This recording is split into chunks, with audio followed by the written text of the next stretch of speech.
sebepçi buladı. Bu yerdə ihtimal kurallarının həddidən ziyadə gümanxorluqni çəkdəydiğən bir xil sualı bolsa gerek. Gerçi bu mesele doğrusu delil ispat köp bolmasa mı, qaraganda onun iki tərəfi var dəq qılıdı. Birinciden, töhmətkor eğer cezaga tartılış xavfine uçraydı. Aliye şəhərində Yakup Bey, ya kanunu sen tüzütkense Yakup Bey, töhmətkor eğer cezaga tartılış xavfine uçraydı. Bulup mu töhmət kılınğıç kişi eğer evliyalar pişidin ya ki hizmetçi emeldarlar bulup kalsa ehval teximi şundak buludu.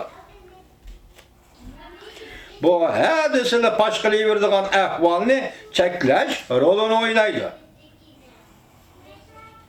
Bulunma kişiler ki çağladı bunda işe derhal hak verilmeydiğanlıqını, paş kılgıçılarının kütken ümidinin kemden kem iş aşıdığanlıqını bilip kaldı. Qaraganda Yakup Bey hakimiyetinin dəstəbki mezgillerde kullanılgan bunda çekleş tedbirleri onun hukukunun pey müstehkemlenişige erişip kiyince küpayı kılmaydığan bulup kalgan idi.